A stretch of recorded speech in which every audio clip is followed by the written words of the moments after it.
Friends, colleagues, welcome as we begin the 2018-2019 Digital Humanities Speaker Series here at Canisius College.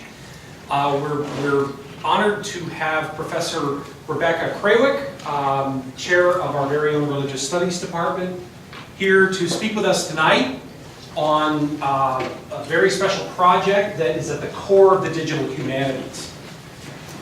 Professor Krawiec received her undergraduate degree from Brown University in 1990 and her PhD in Religious Studies from Yale University in 1996. She is author of Shenute and the Women of the White Monastery, Female Egyptian Monasticism in Late Antiquity, which examines the lives of women in a monastery under a male leader, Shenute. More recently, Krawiec has written articles on issues of literacy and social memory in a range of forms of monasticism associated with Egypt in the 4th and 5th centuries of the Common Era. She teaches at Canisius College, where she is chair of the Religious Studies and Theology Department. She specializes in courses on the New Testament and early Christian history, as well as women and religion more generally. And we're especially glad she's with us tonight. So, take it away. Thank you. I am talking this afternoon about a digital humanities project that I have had the opportunity to work on since about 2013-2014. In 2014, I was trained as I looked this up, encoder annotator. So if you go to the website for this project, which will be on the slide, and you look up the team members, I am listed as a senior editor and encoder annotator. It is a truly collaborative project. It is under the direction of Dr. Amir Zeldes of Georgetown University and Dr. Caroline Schroeder of the University of the Pacific in Stockton, California. But it has included over, I think, a dozen contributors at this point. So in the notion of being so truly collaborative, this presentation is truly collaborative in that others in my project have also presented on this, and they have lent some of their slides to me. I also want to thank two team members, Christy Lukitz-Marquis and Beth Platt, because they are particularly helpful in the work that I do. I also want to say really quickly that especially to the professors in the room or students, when you ever feel like you're alone writing a paper and what we do is so isolating, working in a collaborative project like this, not just because it's a digital environment, which itself is new and invigorating for me, but it's a very different type of work than the traditional scholarship that I have done, and it has been greatly joyful in that regard. And we always give the slide of the various institutions and organizations that have provided grants, many grants, to support this work, including our own Canisius College. I want to begin to talk about Christianity in Egypt extremely generally and as the most broad overview you could possibly imagine. Like all forms of early Christianity, the beginnings of this religion in Egypt are obscured through legend and tradition. Alexandria, like many of the major cities of the ancient Mediterranean world, claimed an apostolic founder, in their case, Mark. Much as, for example, Rome laid claims to its apostolic founders. Modern institutions of Christianity each then tend to claim this founding apostle as their initial leader. Right? Further, there has never been, in Egypt or elsewhere, one form of this religion we call Christianity, but a diverse array of figures and beliefs, which are then later reshaped in the emergence of what we term Orthodox Christianity. In Egypt, in the 3rd and 4th centuries in particular, this is perhaps best known, most famously known in my field, through the form of Christianity that is often labeled Gnosticism, but it has to be in scare quotes because there's a book, there's no such thing as Gnosticism. And so we examine this particular variety, right? The study of early Christianity then tends to try to engage this debate about what are the beliefs and practices that are or are not, according to its own practitioners, to be considered Christian. On top of that, in the year 451 of the Common Era, many Christians in Egypt did not agree with the decision of a council known as the Council of Chalcedon, which met to determine exactly how it was that Jesus was both fully human and fully divine. And their definition of what's termed the incarnation was seen by Christians in Egypt as incorrect. In not accepting the decision of this council then, Christians in Egypt became a separate branch of the religion. Today's Coptic Orthodox Church is a minority religion in the modern nation state of Egypt, right? And they tend to lay claim to this history, to this emergence of the religion within the land of Egypt. And so the term Copt, if used in a modern setting, refers to these particular Egyptian Christians, right? Or at least members of this particular church, which is associated with the land of Egypt.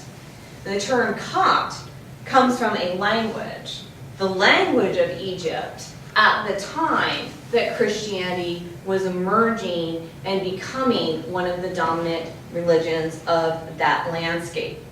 Coptic is the means, as a language, is the means to studying Egyptian Christianity in this ancient time period, the 4th and the 5th century.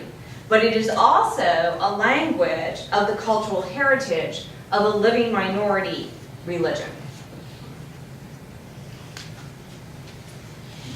As Christianity is emerging in, and I'd like to thank Dr. Warford, who's sitting right here, for help with this slide, which I use a lot. Right? As Christianity is emerging in Egypt, it gets associated with a particular religious practice which we call monasticism. Right? The study of monasticism, right, requires the intersection of both textual remains, right, and also material remains. Right? Alexandria is a modern city, Cairo is a modern city, but the other locations on this map are locations of monastic settlements that are often simultaneously archaeological digs and current working monasteries that are part of the Coptic monastic church.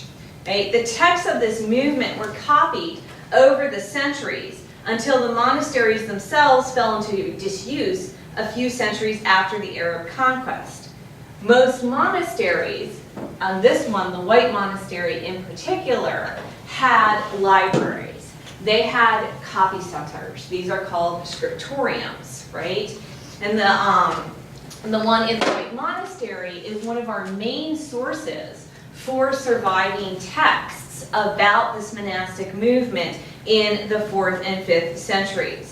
This is the monastery that is the focus of much of my work, as we heard from the introduction. It is also currently a dig site as part of the Yale Monastic Archaeology Project under the direction of Professor Stephen Davis of Yale.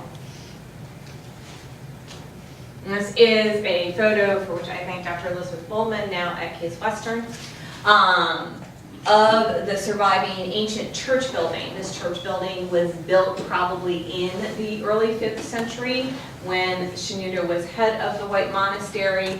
The gate next to it is a modern addition. There's a full dig site around it. Describing this would get me way behind time, and I know many people need to leave by 5, and it's a totally separate talk, but I thought it would be useful to see what the monastery is. The dry desert of Egypt means that we have more texts from the ancient or medieval period because of their ability to survive, right? They are going to fall into disuse, they are going to be fragmentary, they are not perfect by any stretch of the imagination, but we have many of them. However, it is important to note that with the colonial conquest of Egypt, we get a dispersal of the surviving manuscripts across the globe, right? And many of these have been published and some have not. But here, we start from the White Monastery, and we see how it can move every other dot representing some sort of library, some sort of institution that has at least one fragment from the materials that we trace back to this library at, at the White Monastery. Digital images of these manuscripts versus, say, microfilm of the 1990s are increasingly available, but they are often not open access. Right? And so we have a situation that creates a challenge. It's a challenge on two levels, right? We have here a challenge about the question of cultural heritage, right? And how cultural heritage has been looted and has been dispersed. But when we get to the question of studying monasticism in 4th and 5th century Egypt, we have a challenge in that the texts are spread out everywhere. Many are not published. And so you have to move from library to library to have access to seeing the manuscripts themselves. This also provides a set of challenges when it comes to the question of digitization. There are copyright issues. There are the questions of who owns the image of the manuscript itself. And we have to engage in the question, and this will actually be my conclusion, of how we need to make sure that we do not recreate the effects of colonialism on the cultural heritage of Egypt and of the Coptic Orthodox Church in particular. These manuscripts are all preserved, or primarily preserved, the ones we're interested in are preserved in this language called Coptic. Coptic is linguistically the later stage of the Egyptian language, which begins with the hieroglyphs. Coptic was necessary to be able to decipher the Rosetta Stone, for example. Okay? In between, we have the language of Demotic. Coptic is written primarily in the Greek alphabet, with some additional letters added to express sounds that are not part of Greek. Right?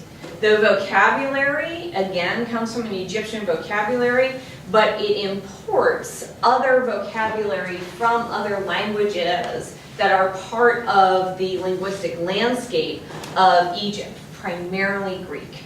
Right? These tend to be called loan words. Though against that idea of loan words, my own teacher of Coptic did not like to call Greek words loan words because he said once they were in Coptic, they were Coptic. But that would be news to the people who wrote the Coptic dictionary who left all the Greek words out. Right? And so increasingly, though, people who study Coptic as a language are arguing that it's a truly bilingual language. It's not just an Egyptian language with some additional Greek words, but it's also being influenced syntactically, the way the language is formed, by some of the Greek that's being spoken around it. And this sort of linguistic analysis is very useful for us in terms of being a historian of this time period, because there is a lot in the scholarship that sort of juxtaposes, right, sort of Copts versus Greeks, and so on and so forth. And the more that we can try to understand how these languages would have been used, the better off we are. Okay, get ready because it's going to get some hardcore Coptic here. Okay? How is Coptic formed? Right? So Coptic as a language differs from the other languages that tend to dominate in the study of ancient Christianity. If you study ancient Christianity, you're primarily going to be instructed in Greek and Latin. Right? But Coptic is an Egyptian language, and it is formed by what my one friend calls the Lego block approach. And there's a linguistic term for this as well, but we're going to go with Lego block approach. Right? And so what we have here is in the center we have the verb, right?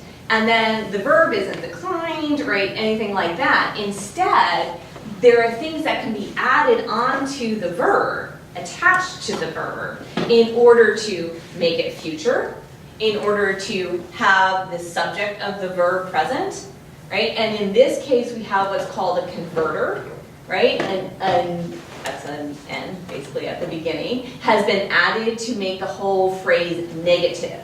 You can also attach to the verb at the end the direct object of the verb, right? And so everything is created in Coptic by putting these different pieces, these grammatical pieces or linguistic pieces together, right? And when we put them together, we call them bound groups. Right? They are bound together. They have to attach to each other. In Coptic, there is a lot of debate about where the bound groups should be bound and where they should be separated. And as a project, the project I work on, we follow, again, the work of my dissertation advisor, Dr. Bentley Layton of Yale University, and how he argues for the structure of this particular language, right? In order to digitize Coptic, we have to take these bound groups, and now I have two prepositional phrases, right? And we have to be able to break them apart, right? Which is called segmentation.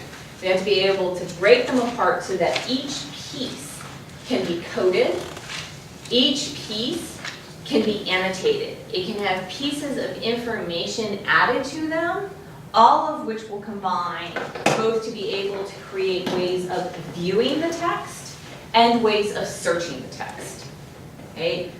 So what we have here is your preposition, right? Your pronoun, and a basic noun where it's one word, right? So this one is a bound group of 3 words, right? Over here, we have your preposition, and you see the noun, nes, kill, soul, which makes no sense in English, but stay with me for a second, right? What that's saying is that that noun, which is soul killing, right, is being created by even smaller linguistic pieces, right? The munt makes it an abstract noun, the ref is the thing doing it, and then the noun itself is being created by putting a verb, kill, and a noun, soul, together. These are called morphemes, right?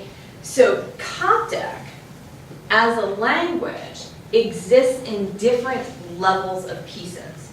Your biggest piece is when it's all put together, but then you have to break that piece apart, right? And we keep breaking the piece apart until we get to the smallest piece possible, right?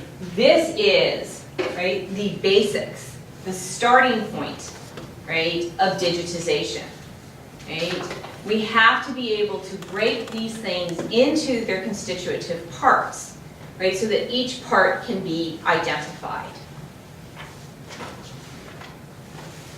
And that leads to the project that I work on, which is called Coptic Scriptorium, right? Which now all makes sense. I talked to you about Coptic, and I talked to you about Scriptorium in monasteries, because the project is called Coptic Scriptorium itself, right? And the goal of this project is to create, and now I'm quoting from one of its founders, Carrie Schroeder, to create a completely open source and open access online collaborative environment for the study of the Coptic language and literature from a variety of disciplines, right? So what is being created in Coptic Scriptorium can be used by me, who studies religion and monasticism in the 4th and 5th century. It can be used by a linguist who wants to see how the language has developed and might want to cross-reference how this language works in comparison to other languages. Right? It can be used by people who study the manuscript history and the development of codexes, the development of books in this time period, because this is also the time period the book was invented. Right? So we have multiple layers of people who might come to the study of Coptic, to come to the study of this text, asking a variety of different questions. Okay? These are 2 screenshots of the homepage, the current homepage of Coptic Scriptorium. Right? You can come and you can read a Coptic text. The corpora are the list of texts that we have digitized that are available on the website. You can come and you can use the online Coptic dictionary. Right? You can come and you can search, right, in our database, all the different texts. You can search a bunch of different things. Right? You can go to what's called our natural language processing service, and you can digitize your own Coptic text. Or you can download, right, all the technology tools that have been created for all of this to happen if you want to use them on your own project. Right? And then you can go read all about it right here. Right? And this is where you also see the list of all the contributors over this time period. Right? This is Coptic Scriptorium. Right? As noted, Scriptorium, by the way, began as an acronym, but we now just call it Coptic Scriptorium, and it is the result of this partnership between Dr. Schroeder and Dr. Zeldes, who met in 2012 at an NEH summer school for the digital humanities that was hosted at Tufts University. And if any of you are coming to this from a classics background, that's where the Perseus project was hosted and began. And it was, that is why the NEH summer school happened there. Right? It is a digital space. We provide these Coptic texts, and we provide them in what's called a richly annotated environment. We have multiple levels of information that we are attaching to them. This site is a result of the projects of, or the objectives of the project itself, right? That the idea was to create a searchable corpus of Coptic texts. The idea was to be able to say we want to be able to present them in a variety of different ways of reading them, which I will show you in a minute, right? Tools and technologies were necessary to be created for this to happen, right? We preserve and curate a lot of the information about the texts themselves, the manuscripts, where they come from, and so on and so forth, which is all in the metadata, right? You can download your research results, and we now work in a web-based environment so that all the texts that are being worked on, and there are over 152 documents at this point, are all housed in one online environment. Anyone who's part of the project can log in, see any of the texts that have been published, any of the texts that are currently being worked on, and talk to each other about what they see. And when we do have a lot of fun when we do this, right? In order to create this digitization, these are the tools and technologies that needed to be created. As I've already noted, we have the online environment where we transcribe our texts. This transcription is linked to the processor. The processor does all of this, right? And each one of these things listed, which is a lot of tech language, right? But each one of these things that's listed is adding information to the text, right? And by adding all this information, we create this digital database. This is where it actually says in my notes, take a deep breath. Okay, so this is a basic overview of what Coptic scriptorium is in its totality, right? And since it's a lot of information to get at once, I want to break it down and show it to you in its different pieces. And along the way, I'm going to show you why doing this sort of work has been important, and particularly how it has informed my own research, right? The first layer that we're dealing with, right, is the manuscript layer. Okay? We are working from these manuscripts that were preserved in this monastic environment and have been dispersed throughout the world, right? So we have an image of a manuscript here, right? And the question becomes, how do we represent this? How do we visualize this? How do we make this available? We include visualizing or being able to present access to this text online in a digitized reproduction of the way it would have appeared in the manuscript itself. So here you have the picture of the manuscript. Up there you have an image of some of the code that's produced, right? And this is what's going to appear on the website, right? That's going to be the digitized version of the manuscript. Here's a sort of better thing. Here's the manuscript. Here's the exact same thing appearing in digitized form. Right? And so, right, we call this the diplomatic layer, right? So you can go to Coptic scriptorium, you can say, yes, I want to read some text. And when you go and look at those texts, you can say, I want to read this text the way it would have been preserved in the actual manuscripts. Right? And the manuscripts are different because you can look at this manuscript, right? There's no punctuation, you don't know where your sentences begin and end, you maybe might know where a paragraph begins and ends, depending, right? This is a different level of what is being preserved. Right? When we preserve the diplomatic layer, we include in the transcription all the standard information about the manuscript.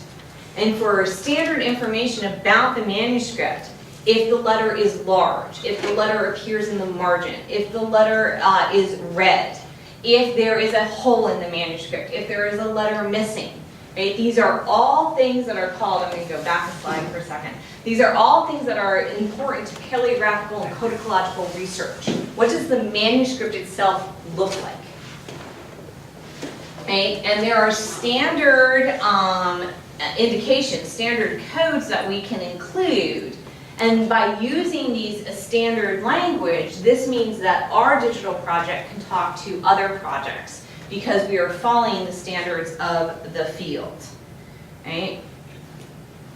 With this visualization, with this diplomatic layer, then you are able to look and see all the things that the scribe included in the manuscript. An example of why this is useful comes to us from the possible plausible context of a fragment. The Yale Monastic Archaeological Project, right, which I mentioned earlier, found in the candle room a variety of very, very, very small little fragments of manuscripts, which they themselves have digitized and are therefore available on their website. Right? And so when you have these little fragments with maybe a couple little letters on them, right, you have to figure out what you want to do with these. And what we have here is on the top a letter fragment, and the letters are appearing in the sort of same way that they're appearing on this manuscript, for which we have the whole thing, which we have digitized. Right? Are we sure that that's the same manuscript, that this little fragment is from a copy of this manuscript? Not necessarily. There are other ways that this could have been done. But it's helpful for us to give context for what might have been around such a fragment. So if that's our diplomatic layer, the other two ways of visualizing, the other two ways we present visually what a text looks like are called normalized and called analytic. Right? So, and I should have done a screenshot of this. If you go to Coptic Scriptorium and you click on the text and you say, I just want to read a text, and you go, you click on that, it's going to give you a list of either the authors or the texts themselves that you might want to read. And you say, okay, I want to read this particular text, and you go to it. It's going to say, okay, now how do you want to see that text? Do you want to see that text through the diplomatic view? Do you want to see it normalized, or do you want to see it analytic? Okay? Normalized text looks like this. This is a blow-up of the previous slide. Right? It has removed all the marks, right, of anything that a scribe might have put in there. Little dots, right? Little squirrels, right? Whatever the scribe might have been doing, right? It has normalized the spelling, right? It still keeps everything in the bound groups. That's why there's spaces between the different things. But it's saying this is going to be like anything else. And you need to normalize, we need to normalize, so that if we want to say, okay, we want to find every instance where a particular word appears in the various texts, you can only do a search like that if you make sure that word is spelled the same in all the texts. So you have to, on the one hand, preserve whatever the scribe was doing. That scribe spelled that word some funny way and he did it throughout the entire manuscript, fine. But in the normalized, we change it over so that we have created a searchable database. Two other fun things about the normalized: if we have a translation available, it will pop up if you hover over it. So you can see here the part that we hovered over is in red and the translation has popped up next to it. Right? And then every word in the normalized edition, this one is going to be in blue up here, is linked to the online Coptic dictionary. So you're reading along and you're like, I don't remember what that word is. You just click on the word and it goes straight to the dictionary. Right?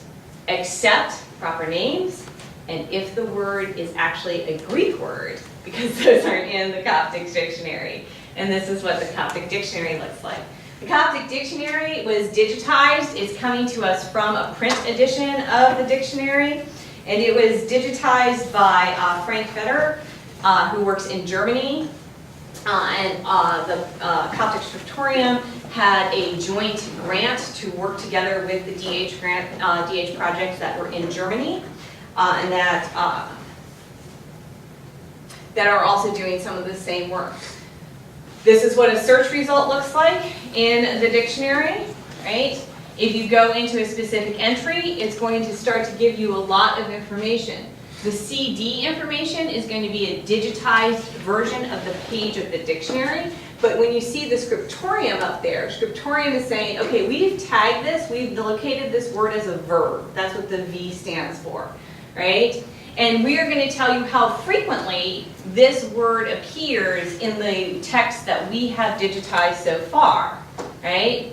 You can click on the one button and you can go straight into a search, and you can find every time that word appears in all the digitized text that we have. So there's a, what's the word, fancy word, interface, right, between Coptic Scriptorium and our text set, right, our data set, all the text that we have digitized, and the dictionary. They're working back and forth to each other, right? You can link, as I've already noted, to an online edition of the paper dictionary, and then there's also going to be this thing called a multi-word expression, which is different. Kelia, which is up in the corner, is the name of the grant that gave us access to this work.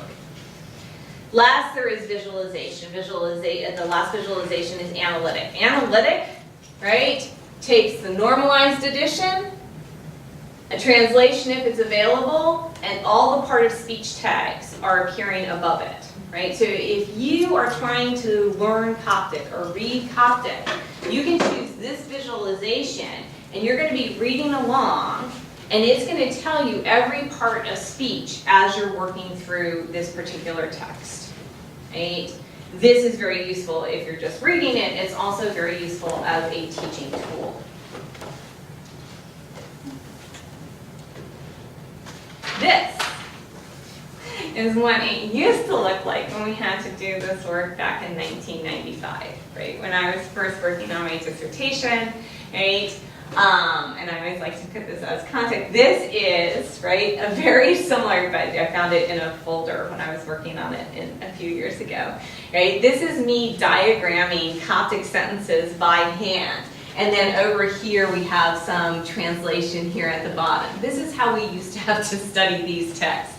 And so it's a very low-tech way that is being, but it's asking some of the same questions, and it's trying to look at Coptic in some of the same ways that we are now able to do in a much more digitized way. Okay. So, another deep breath.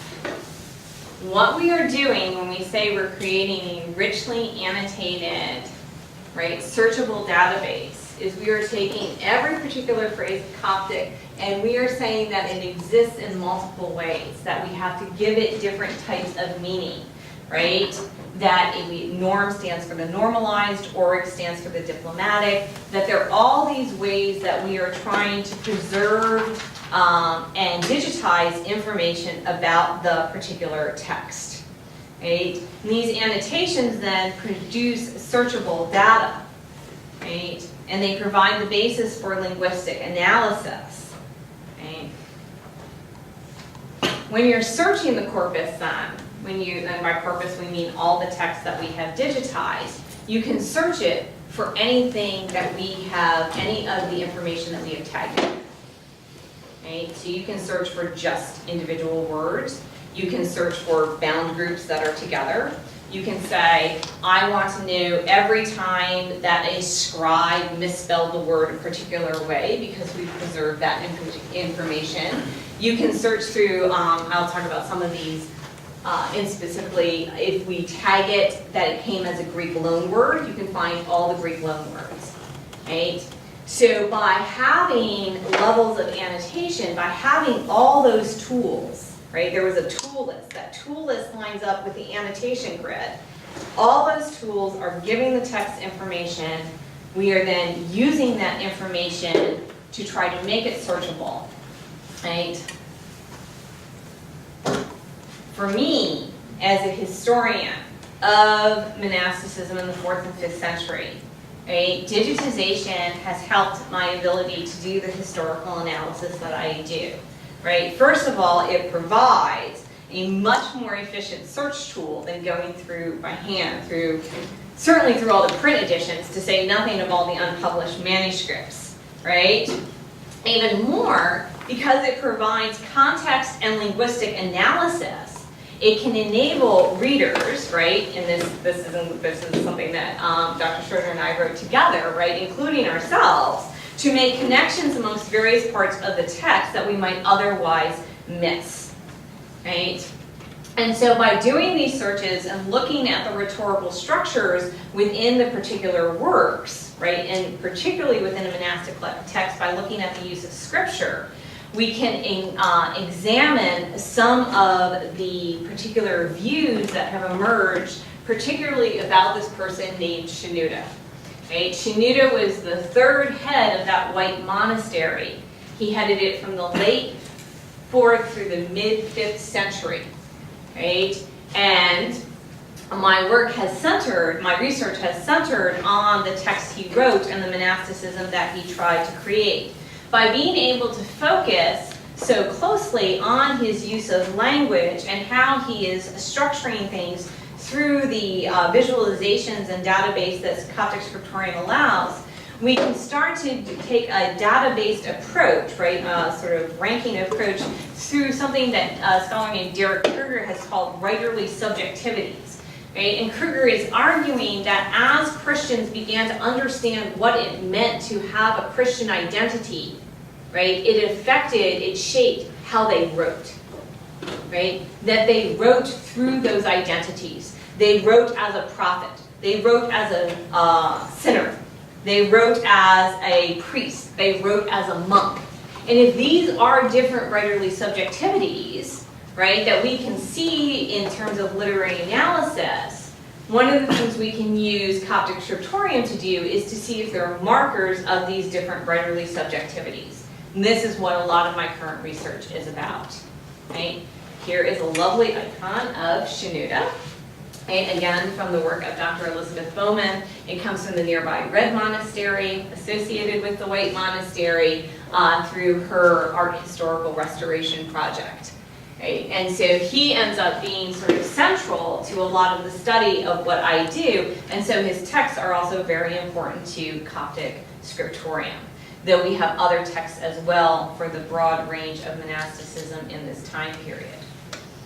Okay. So when I worked on this letter that Shenouda wrote, which is called Abraham Our Father, which he writes to monks in the monastery trying to tell them what they need to do to be good monks. What does it mean to be a monk? Right? What does it mean to have joined this monastery? How should they view their relationships with their fellow monks? Right? And as the opening, Abraham our father, and he is referring to the patriarch of Abraham of the Hebrew Bible, right, would indicate he's going to use a lot of biblical modeling for what he is trying to do. Right?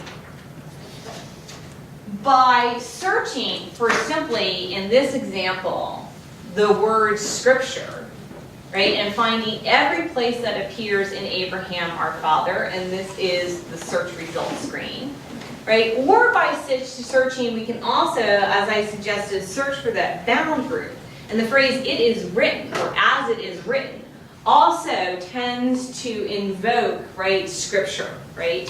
And so we have to be able to search through the database in a variety of different ways to find the different references to scripture throughout the letter as a whole. By using these searches, by using then also the visualization tools, I was able, in an article that I wrote for a festschrift to my dissertation advisor, so it's all around the Coptic world here, right? I was able to argue that teaching of scriptures was one of the monastic practices that Shenouda was saying people had to take. So more commonly known monastic practices might be fasting, or might be, long periods of prayer, or might be doing particular works. But here he very much identifies teaching of Scripture as one of the things that needs to be done, but it's also an area that's being contested, right?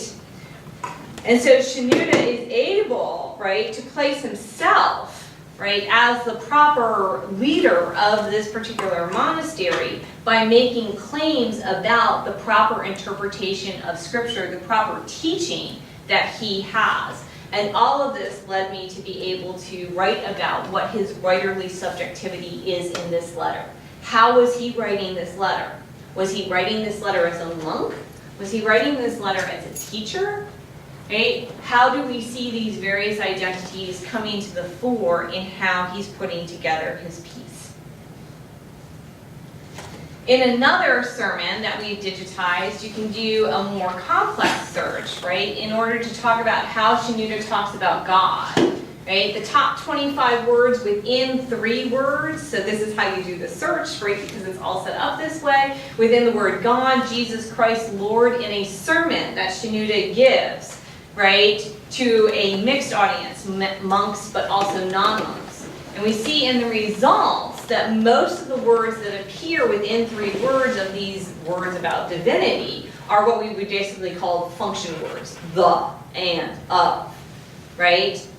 Except we also see the repetition of particular verbs, right? And the verb speak is not that surprising. Of course, we have a representation of God speaking to the monks, to a Christian audience. Cast and throw is particularly interesting. Shenouda was very well known for expelling people from the monastery for various misdeeds, right? But this is a sermon being given to an outside audience, right? And so we are able here to create some comparisons between how he talks about God within a monastic audience and how he's talking about God to a non-monastic audience.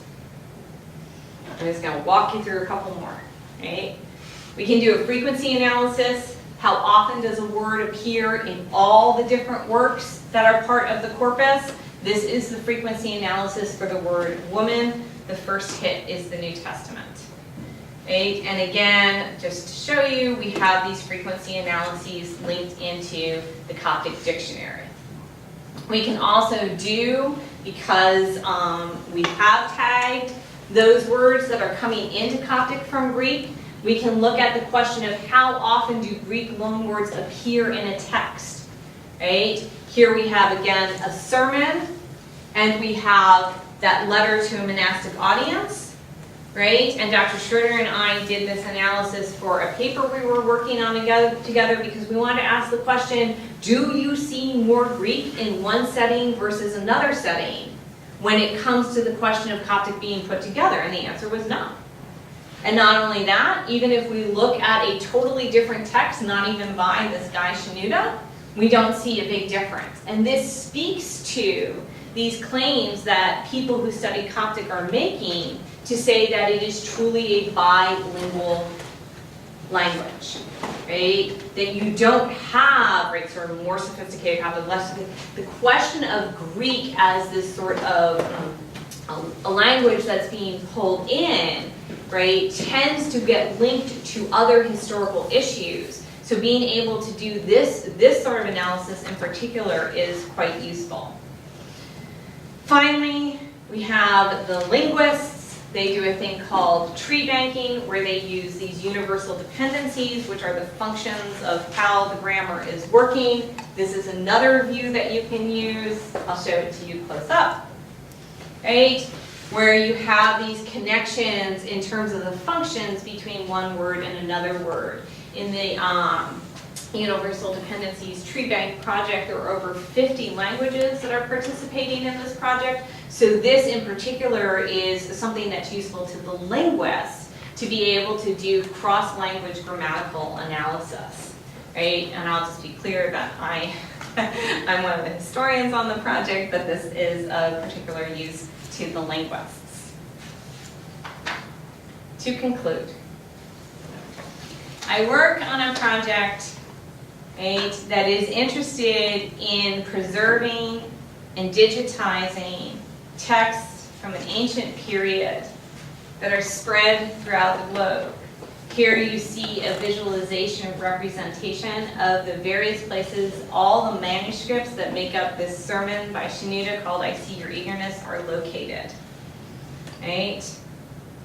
And this brings up, to a certain extent, the politics that are part of digitization that we need not to ignore. Right?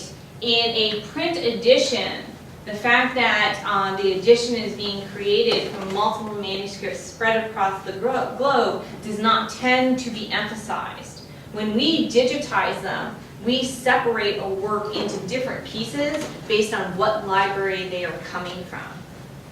Rather than erasing the effects of the colonialist dispersal of this cultural heritage, we are trying to curate in the metadata and the formation of the text what has happened to the text through this process, right? And in addition, as a project, right, we pay attention to data curation, right? We pay attention to recording the information that we have about the manuscripts, that's in the metadata, about the creation of our own digital documents, about how we are engaged in this process of annotation. We create stable identifiers for our texts, right, so that they can be used for future access, right? And one of the reasons that we do this is that, as both Dr. Zeldis and Dr. Schroeder have argued in their article, Raiders of the Lost Corpus, right, that there is in the DH community a recognition that digitization is not inherently more equitable, right? Dr. Schroeder, in addressing a group of Coptics, the Copts called the St. Shenouda Society, says, Coptic scriptorium is digitizing another culture's literary heritage. Are we just continuing this problematic legacy of colonialism, she asks. We are all aware of the looting of Egypt's cultural heritage in centuries past and of the continued looting today. In data mining Coptic texts, she says, are we engaging in a kind of digital looting of Egypt's antiquities or a democratization of access? Right? And so as a project, we pay attention to these particular issues. Our ancient texts, Shenouda's texts, do not carry some of the same issues as other forms of humanistic digitization. They are not human remains. They are not religious taboo objects, as Dr. Schroeder points out. But we do need to acknowledge that the state of the Coptic Orthodox Church in Egypt today is politically fraught. And there are multiple ways that this becomes apparent. And that many Copts themselves, both in Egypt and living outside of Egypt in what's referred to as the diaspora, are asking questions about, right, who is going to tell the history, who is going to preserve their heritage of their community for themselves and indeed for the world. So I want to close by noting that studying ancient Egyptian Christianity in a modern digital world requires paying attention to issues of colonialism and its effects so we can curate for an accessible future. Thank you very much.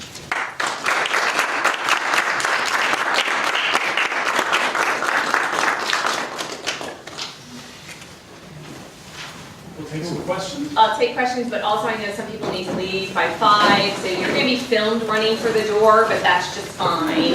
We're not going to label you along the way. Are there any questions? Go ahead, and then Michael. Were there any specific software applications developed for this process, like actual applications like in a certain language that allow you to do these certain actions that like preserving the text? Searching, were there like specific applications like created like on a certain software like Windows, Mac, anything? Yeah. No, I understand the question. And the answer is going to be yes, right? So Zeldis is a computational linguist, right? So he can write most of these codes. And I'm going to point on the select bibliography that these 2 articles in particular talk about the challenges and the process of creating a lot of this code. And then Carrie and I have under review an article we wrote together where she talks about some of these issues. If we went live to the website, above each text, you can download the information about the text in a variety of different formats depending on which one you want to use. I will say also, even though I'm on camera, it came as great disappointment to my children when I was like, I'm working on this digital project and I'm writing all this code. They thought I was writing the code. And I was like, no, I'm just typing in the code. I know what codes to write for this to happen. So yes, those, when I have that list of tools and technologies, those were all sort of programs that we ran through. When I first started on the project, we did not have an online collaborative site. And we did not have a natural language processor. And so we would, as we would encode each, as I would transcribe and encode each piece, I would have to run it through on terminal, each one of the different programs, create the data set, and import it into an Excel spreadsheet.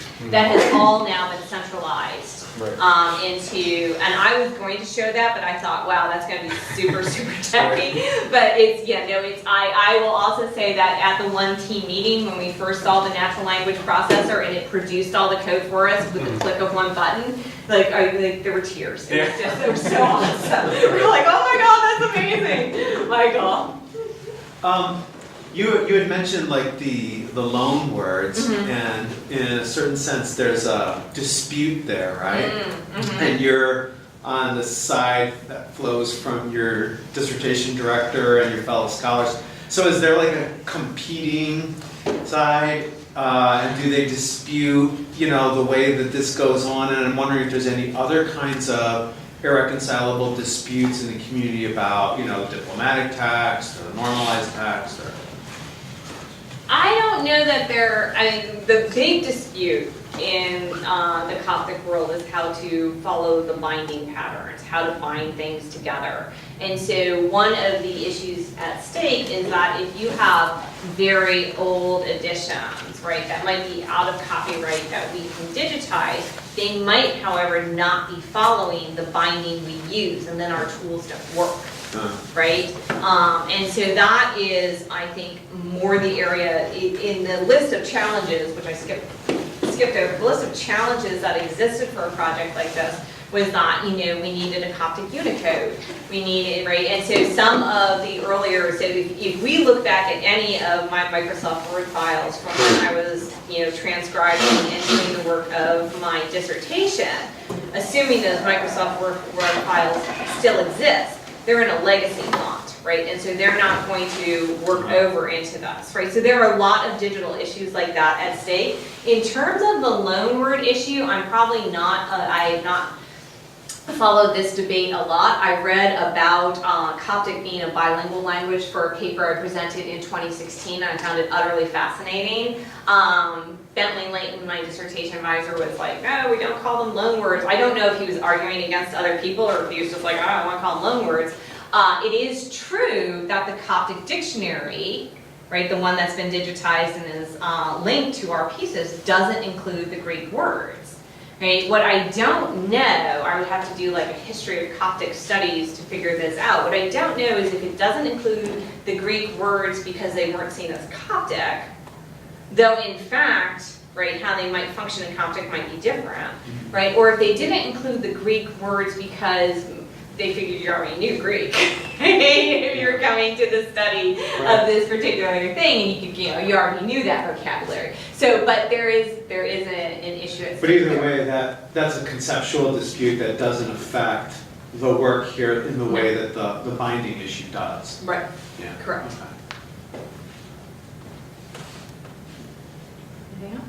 Okay, go ahead. Well, so I don't know anything about Coptic, so you mentioned that Coptic is just the language that entered in at that time, right? So are there many other Coptic texts? I mean, are there plays, market lists, pornography, kind of like the typical things you would find in languages floating around? So there are a lot of Coptic papyri that are going to preserve a lot of different types of texts. I was reading something the other day about poets in this time period, but I'm not sure if they're going to be in Greek or Coptic. because Coptic is emerging as a stage in the Egyptian language at the same time that Christianity is emerging as a dominant language, right? They become a little bit linked. Now, that doesn't mean there are not plays and pornography, right? But I personally don't know about them.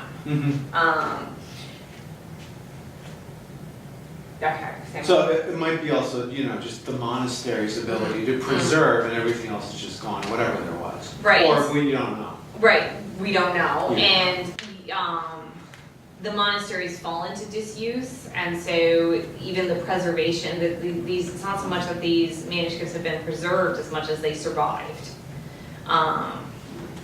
So what we know about Coptic is really these manuscripts.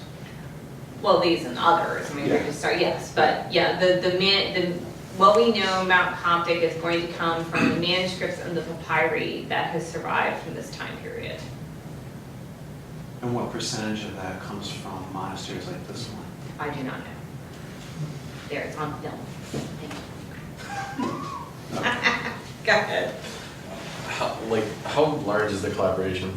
How extensive is it between how many colleges, universities? What's the full extent of? I really want to go live and show you the list. Go to CopticScriptorium.org and click on About, and it's going to have a list of everyone who's participated on the project. And I mean everyone who's participated on the project. We've hired programmers, web designers, down the various scholars, students in classes. Dr. Schroeder and I ran a workshop at one of our professional organizations where we gave each little group a little piece of text to digitize. Right. And out of that particular workshop, we were able to produce some of the publications. So it ends up being a very, very long list. There are sort of, Dr. Schroeder and Dr. Zeldis are the directors of the project. They write the grants, they run the grants, they organize the whole thing. And then there's Dr. Lucas Marquez, Beth Platt, and I. We tend to meet on a regular basis. But we certainly are in conversation with numerous other people. People have given us their work to be able to digitize. It is a really open access collaborative project. And you said in Germany there are other people, so it's international. Correct. In Germany, we got the online Coptic dictionary. Let's say some of the Old Testament stuff, but there's a lot of digital humanities is very active in Europe. Right, and so there was a lot of work going on there as well. There's a digital Coptic digital project coming out of Italy. There's the Yale Monastic Archaeology Project, right? And so one of the goals, right, is to make sure that all these projects can work with each other, and that not everyone is creating their own model, their own tool, their own way of doing something, right. And then not everything so can come along, right, or can be part of it. And so that is part of what some of these more collaborative grants were aimed towards doing. Right, so it's a huge coalescence of many individuals. Yep. I have a question now. So when you said that you really demonstrated very well how we can help historical analysis, can you think of ways it could hurt it?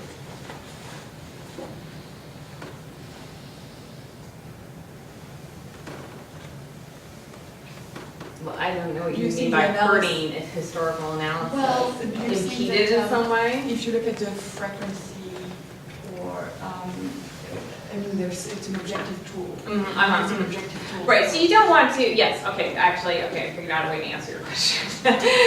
Okay, so one of the things I say in my longer version of the application talks, which is usually when we do team presentations on this thing, this is why I was using other people's slides, I'm usually doing the applications for the religious historian piece, right? Because that's the part that I use the most. And one of the things that I do say, and I've said it in my published work coming from this project as well, is, well, you have to be really careful about, possibly putting too much meaning on word choice, right? So you might say, okay, this word appears, there's an example that I use from my monastic letter, this word appears this number of times, right? But is it, you have to be careful about trying not to assign too much choice, right, to the author, right, in doing this sort of analysis and doing this sort of work, right? So Abraham, our father, uses a lot of familial language, but then peppered throughout the letter is the word desire, right? But that can also be translated wish, right? And so you want to be really careful not to say, okay, now we have these 8 instances of this word, and it seems to be juxtaposed in these particular contexts. You have to be careful not to assume too much authorial intent and make authorial intent into a historical analytical issue. So yes, I can think of ways to do that, and you don't say, okay, he used scripture 15 times here and 3 times over there, so obviously they didn't know the Bible over there at all, right? You want to make sure you know what you're doing with the information that you are producing, right?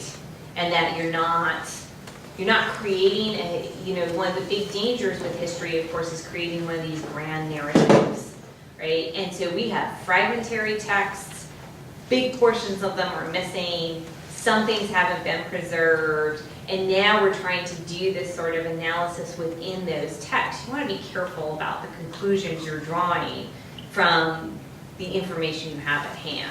But that's true whether you're working on these digitized texts or whether you're working on print text. But when you have them digitized, you can, I could see the danger of creating a sense of numbers, and that the numbers tend to start to have some sort of persuasive aspect to them, which may or may not be the case.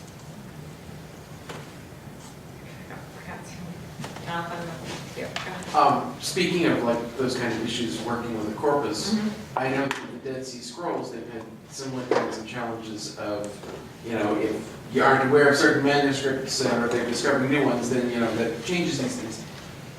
But in terms of the scrolls, there's been all kinds of conflicts to about the access to the scrolls. What has been the general sort of reaction to your digitizing these and everything? Is it generally I think good? most people are very excited. So for example, there are issues, right? So if images of particular manuscripts have been purchased from libraries, we can create a digital diplomatic visualization, but we can't link the image because we don't own the image. Right, and so there are issues around those sorts of things, but that's an issue within the field. Right. And so one of the things we're trying to do is create greater access within some of those limitations. How long what's the full extent of the project? Like, how long has it would have been working? So it started. The idea of it began in the summer of 2012. And then Carrie and Amir did a pilot text. I provided some of the information for the pilot text, including the translation. It was this text, Abraham our father, which is obviously one of the things I absolutely love. And so if you go to the website, it says I think I'm dated to 2013, right? Because I said, yeah, sure, use this. And then they basically started writing grant proposals, and they got a grant. And then, a bunch of us were, flown out to where Carrie is and trained we spent 3 days being trained as digitizers and coders. And it was, I'm going to use a phrase that my spouse likes a lot. It was like drinking from a fire hose. Right. Not unlike what your experience might have been today, right? It was getting all this stuff that was thrown at you, and you're like, and then it's just evolved over the course of time. And, when we give a presentation like this and we reflect on how much has been accomplished in the course of 6 years, is like I said, it's very invigorating to work on. It's a lot of work. Right. I mean, anybody who thinks that digital humanities is just, you press a button and there it is. It's a ton of work. But it's really rewarding work, and rewarding work in a different way than I've done elsewhere. Right. So for each individual text, you would have how many layers of rereading or? So each individual text can be viewed in 3 different ways, right? And then not all the texts have, for example, the tree banking with them right now, but all the texts are going to have part of speech, They're going to have some of the different linguistic layers and so on and so forth. I can take you to the website and show it to you. That's probably the easiest way to answer your question. But I guess what I meant to say was, before you put it online, the process of making, how many times do you have to maybe see with your colleagues what they think of your... So every piece, this one I know too.